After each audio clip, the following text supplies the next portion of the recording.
최강욱 전 의원 나와 있습니다. 안녕하십니까? 안녕하세요. 네, 반갑습니다.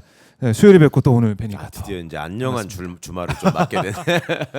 그러게 말입니다. 좋네요. 안녕하십니까라고 인사할 수 있어서. 그나마 저희가 좀 숨을 쉴 수 있는 그런 예. 상황은 됐는데.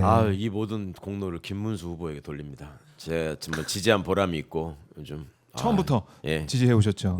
김문수 후보. 그 과거에 노동운동을 함께하면서 이제 김문수에 대한 배신감을 토로하시던 분들이 요즘 이제 SNS를 보면 네. 야 문수 형의 30년 플랜을 우리가 미리 알지 못하고 그렇게 비판한 거에 대해서 30년 플랜. 다시 한번 생각을 해봐야겠다. 그렇네. 네, 한국 수구 진영에 완전히 싹을 잘라내고 뿌리를 뽑아내고 있다. 진짜 화이팅입니다. 화이팅. 거기다가 또 이제 그 역사적 필연이라는 게 있거든요. 네. 상대가 또 한덕수라는 게 또 의미가 있죠. 상대가 홍준표였으면 또 다르죠. 그렇네요. 두 분의 살아온 방식이 네. 그 둘 다 서울대 상대 출신이란 말이에요. 하나 경제학과, 하나 경영학과. 예. 그죠? 근데 하나는 전적으로 관료와 자본가의 편을 드는 길을 갔고, 네. 하나는 노동운동을 하다가 변절해가지고 이제 수구 진영에 투항한 사람이지 않습니까? 네. 그 두 사람이 지금 70이 넘어가지고 권곤일척의 승부를 걸고 벼랑에서 만났어요. 야, 그러니까 역사적으로. 예. 저는 진짜 이게 이상한 게 윤석열 정부에 들어서 어떤 역사적 필연이 네. 많이 좀 정리되고 있는 것 같아요. 그러니까 제가 윤석열 김건희 부부를 보면서 한국 사회가 가져왔던 그 왜곡된 출세지향적 이데올로기가 네. 그대로 투영된 커플이다 그 말씀을 드렸었는데 네. 수당 방법을 가리지 않고 출세하는 남자, 네. 수당 방법을 가리지 않고 남편을 고르는 여자, 이런 어떤 그 모델이 과거에 우리 개발 독재 시절에 이제 힘들고 어려울 때 부모님들이 아이들에게 성공의 모델을 가르쳤던 거란 말이에요. 그렇죠. 남자는 서울법대 나와서 고시에 붙어야 된다. 여자 팔자는 뒤웅박 팔자다. 좋은 남편을 만나야 된다. 이게 이제 마지막 이제 이 막을 내리고 네. 역사의 커튼 뒤로 퇴장하는 상황이 아닌가 싶었는데 이제 그 법비들의 활약의 시간이 끝나니까 예. 상대 출신의 두 상징적인 인물이 나타나서 거기도 이제 끝나려고. 예, 거기도 이제 민낯을 보여주면서 끝나가는 수순으로 정말 너무 감사하고 그러니까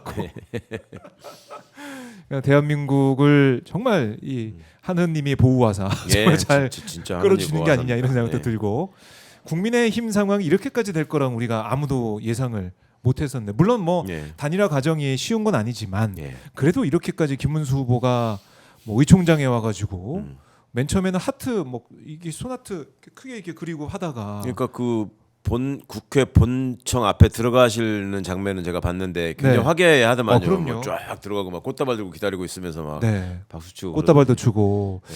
저 화면을 보시면 사진에 보면 한번 자세히 보시면 김문수 후보가 손하트를 크게 이제 그리고 있고 그걸 바라보면서 권성동 원내대표가 박수를 보내면서 웃고 있어요. 그 알량한 후보한테 또 박수를 쳐주셨구만 우리 권성동 대표. 권성동 원내대표가 사과까지 네, 하고 알량하다고 해서 미안하다고 하고 그렇게까지 했는데 와. 김문수 후보는 이 면전에서 국힘 지도부를 그야말로 직격을 했습니다. 지도부 단일화 추진 작심 비판을 그렇다면서요. 했고 단상에 올라가자마자 그러셨다며. 아유, 니들이 사무총장 교체하라는 내 말도 안 듣고. 지도부가 무소속 후보를 당 후보로 만들려고 온갖 불법을 동원하고 있다. 이렇게 얘기를 하고 현재까지도 저 김문수를 끌어내리고 한덕수 후보를 우리 당 대통령 후보로 만들기 위해 온갖 불법 부당한 수단을 동원하고 있다. 이렇게 비판을 하는데 즉각 중단해 달라 이렇게 얘기를 했고 그 뒤에 권영세 비대위원장이 올라와서 대단히 실망이다. 이런 얘기를 또 했어요. 권영세 비대위원장은 바로 나가버렸다면서요. 네. 바깥으로. 지도자라면 자신 버려야 된다 이 말하고 나가버렸습니다. 의총장에. 지도자라면 자신을 버려야 한다. 네. 윤석열한테는 왜 말 못해? 그건 지도자가 아니라고 생각했기 때문이죠. 그거는 자기의 어떤 이익과 이권을 지키는 지도자도 아니야. 사냥개 정도로 취급했다는 자백 아닐까요? 지도자라면 자기를 버려야 된다며. 그렇네요. 그걸 적용시켜 보면 왜 김문수한테만 그러냐. 네. 그 말을 남기고 권영세 비대위원장이 나갔고 김문수 후보도 따라 나갔습니다. 따라 나가는데 조배석 의원이 이제 막으려고 잡으려고 한 거죠. 잡으려고 못 나가게. 했는데 박은 뭐해 근데 어쩌라고. 막아서 뭐 어떻게 막아서 하라는 이제 거야? 거기서 의총장이 남아서 거기서 이제 단일화하겠다고 약속해라 뭐 이렇게 협박하려고 그랬나요? 그러니까 비공개 의총이 진행되니까 거기서 좀 얘기 좀 들어달라 뭐 그런 의미 같았어요. 아, 의원들의 네. 호소를 들어달라. 의총이 이제 네. 진행되려고 하니까 비공개로 전환이 되니까 김문수 후보도 나가던데. 그러니까 자기들이 몇 억씩 들여가지고 몇 억씩 받아가지고 치른 전당대회로 뽑은 자기네 후보 아닙니까? 그 사람을 그렇죠. 앉혀놓고 외부에 있는 후보를 위한 해당 행위자들의 얘기를 들어라. 네. 그렇잖아요. 저기 나와서 발언을 한덕수 후보를 염두에 두고 하는 사람들 해당 행위 하는 거 아니에요. 네. 근데 그 얘기를 왜 안 듣고 나가냐 이런 거잖아요. 아, 그렇죠. 그런 의미인데 김문수 후보가 뭐 이렇게 그걸 뿌리치고 밖으로 걸어 나왔습니다. 예. 걸어 나와서 지금 뭐 계속해서 지도부와 갈등을 빚고 있는데 그럼 앞으로 이 상황이 어떻게 전개가 될 것이냐 이 부분이거든요. 한덕수 후보 쪽에서는 당의 결정, 뭐 당에서 여론조사도 네. 하고 있는 거 아니에요? 4시에 뭐 당원들 조사까지 아마 마무리되는 걸로 알고 있는데 속보를 보니까 중앙선관위가 예. 결과 발표를 못하게 했다면서요. 못하겠다. 네. 그러니까 이 그야말로 난장판으로 가고 있는 이 상황을 김문수 후보는 당당히 돌파를 하겠다. 그리고 국힘의 지도부는 이거 김문수 후보 옆에 정말 겉모술수 김문수 만든 거는 간신 몰입애들 때문이다 이런 얘기까지 하면서 이양수 사무총장이 아, 간신 몰입해라는 것은 김재원, 김행 이런 분들을 얘기하는 건가요? 그런 것 같습니다. 해석해 볼 때 이렇게 얘기하면서 뭐 강하게 또 대응을 하고 있는데 국민의힘 시나리오 좀 어떻게 진행이 될까요? 후보 교체까지 있을까요? 아니면 이제 후보 등록을 둘러싼 개싸움이 이제 벌어지겠죠. 김문수 후보는 지금 여러 건의 소송을 제기해 놨지 않습니까? 네. 가처분 신청을 해놓은 것이 다 그 이유가 있는 거죠. 자기를 후보로 인정하고 네. 교체하지 못하게 하도록 하는 여러 가지 가처분을 지금 제기해 놓은 상태잖아요. 네.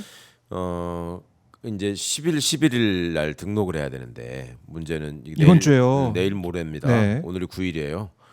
그러면 저 사람들이 초조하게 생각을 했던 게 오늘이 사실상 마지막 날이라고 봐야 되는 거라서 그렇죠. 그렇게 초조하게 저기를 했던 건데 네. 10일, 11일이 되면 일단 그 쌍권이 취할 수 있는 가장 효율적인 방식은 그러니까 김문수를 절대 후보로 인정하지 절대 안 된다. 못하겠다라고 해서 이제 일종의 복수를 한다면 11일 날 문 닫기 직전에 가서 그 원래 이제 도장. 당에서 공천장을 그렇죠. 제출해야 되는 거잖아요. 그러니까 권영세 지금 비대위원장의 도장이 찍힌 당의 공천장을 이름을 한덕수라고 적어가지고 내는 거죠. 정말이요? 예, 그렇게 하면 아니까 지금 최악의 상황이라면 상황에서 이 사람들이 예. 나는 김문수가 후보되는 건 못 보겠다라고 아. 한다면 택할 수 있는 가장 현명한 방법은 예. 문 닫기 5분 전에 가가지고 그걸 한덕수로 돼 있는 공천장을 내는 거예요. 네. 한덕수는 몰래 입당하고 내일쯤 그렇게 해가지고 내버리면 법적으로는 일단 네. 중앙선관위에는 한덕수로. 국힘의 후보가 한덕수로 접수가 된 거예요. 그죠. 도장 옥새가 찍혀 예, 있으니까. 기호 2번에 한덕수가 들어가는 건데 그러면 그게 명백히 우리가 봐도 불법이잖아요. 말도 안 되죠. 그러면 김문수 씨는 가만히 있지 않겠죠. 예. 그거를 바꾸기 위한 노력을 할 거 아닙니까? 법적인 법원에다가 또 대응할 거 아니에요. 예. 가처분 법원에다가. 신청하든. 그러면 법원이 그거를 받아주려고도 시간이 있어야 되잖아요. 네. 그래서 후보 등록은 11일로 마감이란 말이에요. 아하. 그럼 법원이 아무리 빨리 해도 12일이잖아요. 그렇죠. 그때 지나면 이미 국힘 후보는 한덕수가 돼 있는 거고 예. 그러면 이제 선거운동 기간이 쭉 진행되는 중에 선거운동을 2주일을 해야 되니까 3주. 예. 그 안에 법원이 결정할 겁니다. 아. 가처분 결과에 대해서. 예. 그러면 한덕수는 국힘의 후보 자격이 없다라고 할 수밖에 없잖아요. 그렇죠. 그러면 2번이 없어지는 거죠. 2번 후보가. 그러니까 이게 이제 가장 저를 말하자면 국힘 쪽에서 걱정하는 시나리오고 아예 후보도 그래서 없이 그냥 가는. 아예 후보가 없이 그럼 이준석 쪽에서 가장 원하는 시나리오고 그렇게 되면 2번 후보가 없어지고 예. 그러면 한덕수 씨는 역시 앞에서 얘기한 그 11일 날 늦게 등록하는 것 때문에 이분도 이제 사라지잖아요. 그렇죠. 처음에 이름이 등록된 것처럼 돼 있다가 네. 그럼 이준석 독보가 되는 거예요.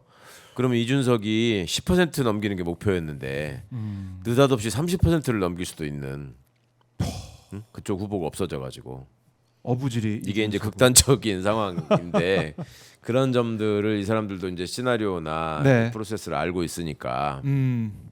그 전에 그 도장을 둘러싼 이제 개싸움을 벌일 것 같습니다. 그러니까 한 사람 한쪽은 그걸 숨겨두고 네. 저쪽에 또 그 분야의 전문가인 김무성 씨가 지금 농성을 하고 있잖아요. 식사도 안 하고. 그러니까 그분이 이제 권영세 씨한테 노하우를 전수할 거 아니에요. 그분이 이제 영도다리에 네. 옥새 들고 나르샤 했던. 그렇죠. 그러니까 영도다리는 한 번 했는데 거기 가서 이제 사진 찍고 포즈도 취하고 했는데 그건 한 번 써먹어서 식상하니까 어디 산으로 올라가라고 하든지. 네. 권영세 비디오 현장 아까 이제 먼저 나갔거든요. 예. 혹시 그 도장 들고 챙기러 도장 챙기러 가지 않았을까? 저는 추측합니다. 어디로 갈까? 그러면 김문수 씨 측에서는 어떻게든 도장을 찾아내야 되는 거죠. 네. 도장을 찾아내 도장을 뺏어와야지. 아니면은 그 전에 도장을 그냥 내가 색에서 찍을 수 있게 해달라라는 법원의 결정이 나오면 네. 그 김문수 씨 입장에 제일 좋겠죠. 그러면 그게 오늘 내일 중에 나와야죠. 그렇죠. 근데 후보 등록. 법원은 내일은 빨간 날이라 일 안 한단 말이에요. 오늘 나와야죠. 그러면. 아 근데 지금 오후 4시 15분이에요. 그래요. 예. 어떻게 해야 되는 거야? 이거? 참, 돌아올 수 없는 날이 건너다. 지금 김무성 예전의 그 모습, 영도다리 모습을 좀 보여드리고 있는데. 굳이 방법이 있다면은 네. 당무 우선권을 내세워 가지고 김문수 씨가 당 대표를 교체하고 도장을 네, 챙기고 도장을 새로 새겨 가지고 그걸 찍는다. 그러면 이제 권영세 씨가 또 그걸 바꾼 게 잘못이라고 가처분 신청을 내서 싸우고 야 이게 뭐 뭡니까? 이런 뭐 아주 와 이렇게 이럴 때 이제 그 예. 그간의 실력을 발휘했던 법비들 저기 다 모여 있잖아요. 그렇죠. 그런 머리를 써야죠 이제 여기서 법적으로 어떻게 할 것인가. 법적으로 어떻게 할 것이냐. 법적인 대응까지 하고 사실 어제 이제 한덕수와 김문수가 만나가지고 국회에서 담판을 또 했지 않습니까? 예. 생중계되는 공개 담판. 그러니까 참 그것도 발상이 혹시 보셨어요? 저는 보면서 와 이 사람들 미천다 드러났다. 네. 한덕수 후보가 사실은 그렇게 길게 얘기하는 모습을 우리가 잘 못 봤잖아요. 물론 예. 뭐 외신 기자 클럽 토론도 했다 그러고 관훈 클럽 토론도 했다고 하지만 상대를 두고 예. 다른 이제 상대를 두고 뭐 설득하는 과정과 그 풀어가는 과정을 다 봤는데 예. 계속 똑같은 말만 반복하더라고요. 1시간 동안. 22일 야 22번이나 단일한다고 하지 않았습니까? 그 얘기를 김문수한테 계속 하고 네. 김문수는 아니 내가 언제 단일 안 한다 그랬냐 그 얘기만 반복하고 예. 그걸 실력을 다 드러낸 상황. 그러니까 거기를 또 보신 분들도 각자의 입장에 따라서 견해가 다르더라고요. 어, 한덕수가 역시 잘하더라. 그래요? 김문수가 역시 잘하더라. 이런 거를 말씀하시던데 네. 제가 그 관전평은 그러니까 그 관전하신 분들의 관전평을 본 관전평은 그러니까 그 관전하신 분들 중에 네. 뭔가 이 정치라고 하는 것은 이런 거야라는 일종의 이제 이상적인 모습을 그리시는 분들은 한덕수가 잘했다 그러고 한덕수는 왜냐하면 대의 명분을 얘기하더라 계속 그리고 한덕수가 일관되게 자기는 당과 승리를 위해서 이렇게 하는 것이다라는 식의 얘기를 하는 모습을 보여서 잘했다라고 주장하시는 거고 네. 이제 김문수가 잘했다는 분들은 역시 김문수는 한치도 물러서지 않더라. 자신의 그 후보로서의 지위를 네. 조금도 추호도 흔들림 없이 막아내려는 그런 어떤 모습이 돋보였다. 네. 이렇게 평가를 하시던데 한덕수 씨를 이제 조금 비판하시는 분들은 예. 저렇게 말해가지고 김문수가 듣겠냐 역시 정치 초짜 같다 이런 그렇게 거고. 생각이 좀 들죠. 네. 정치하시는 분들. 김문수 씨를 비판하는 분들은 네. 너무너무 대의 명분과 관련 없이 네. 자기의 이익에만 급급한 모습이었다 뭐 이렇게 보시던데 그러니까 가치와 철학에 따라 달리 보이는 거죠. 그래요. 이런 근데 뭐 제 결론은 둘 다 하여튼 둘 다 잘했다. 잘했다. 네. 아니 잘했다 아니 잘하더라.